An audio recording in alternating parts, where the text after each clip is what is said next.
Hi Virtually BGCMC, I'm Miss Christina and today we're going to talk about storyboarding.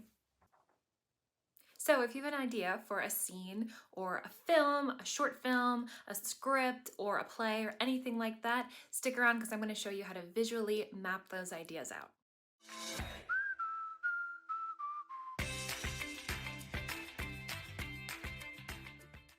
So a storyboard is what real filmmakers use to map out their ideas. So let's say the script is the map for how a movie is going to sound. The dialogue, the things in between the dialogue, where the people are moving is going to tell us what we see.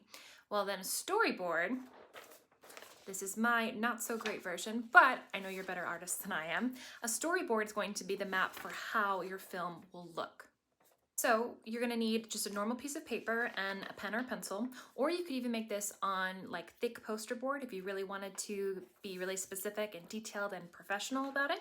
But really, if you have your piece of paper and a pen, you can start off by drawing squares in a row. I only did 2 rows, but if you have a lot of different ideas, because the more, I'll give you a hint, these squares are going to be the individual scenes. So the more ideas you have, or depending on how long your idea is going to be, then the more squares you're going to want to draw. But you can just draw them in rows like I did. So I don't know about you, but when I read a book, I'm constantly visualizing what I'm reading in my head. So I've imagined people to play the characters that I'm reading about in my head so I can see what's going on visually. Writing a storyboard is kind of like putting those ideas and images from when I'm reading a book onto paper. Even if you don't have a fully thought out idea right now, you can just use this as a jumping off point, some inspiration. So if you had an idea about what it would be like to go to a beach on a rainy day, you could start out A, B, C. You could start out with just 3 squares if you want. The beginning of your story, the middle of your story, and the end of your story. So it's going to work chronologically. So the first square that you have is going to be the first scene. The second square is your second scene. The third square is your third scene, and so on. That would be my first square, and the second square could be him literally leaning up in bed. So it's going to be a closer of a shot. And what I mean by that is that instead of seeing the whole room, really you kind of see like where I am right now. So it's going to be closer up of my main character or actor in the shot, and then the window is going to be right here, and he's going to be looking out. So that's what I see in my head, so I'm going to put that in my second square.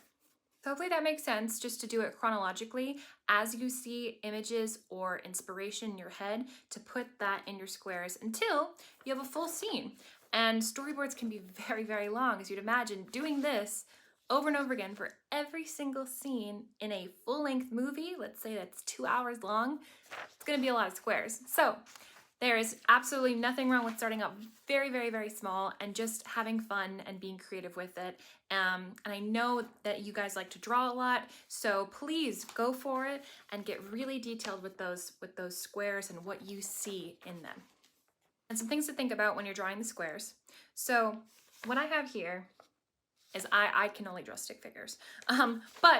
So this right here, you can see the stick figure's whole body. That's going to be called a full shot because you can see their whole body. And as you can see, as my squares go on, it gets closer and closer up to my stick figure character. So this is going to be a medium shot because it's only going to be, looks like maybe from the waist up.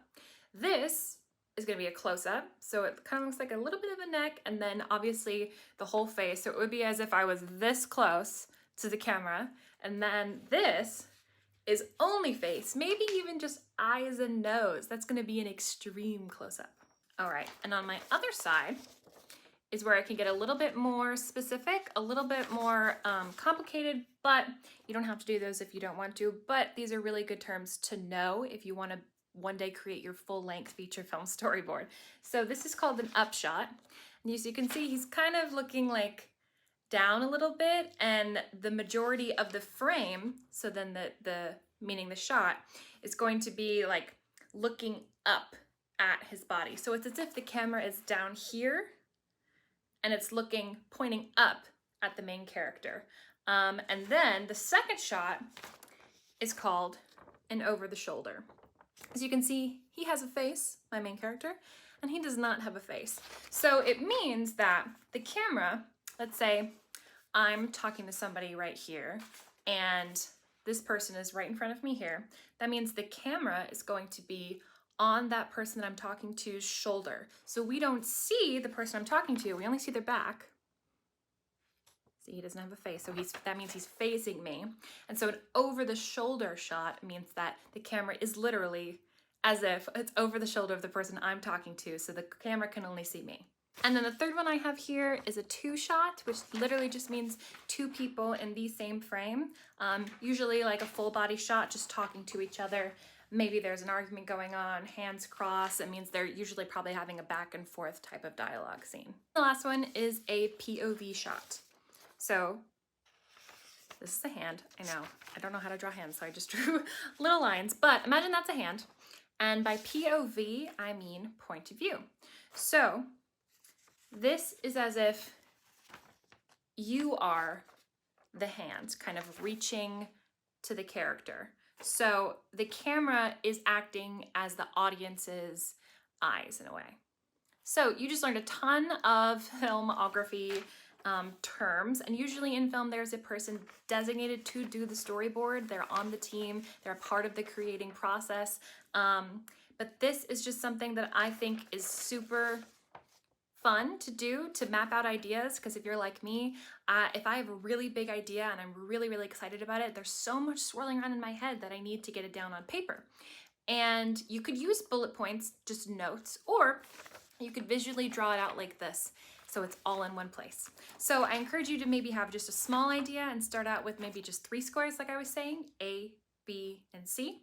Or if you want to challenge yourself a little bit and do a longer project with a lot more squares and a longer storyboard, I encourage you to do that.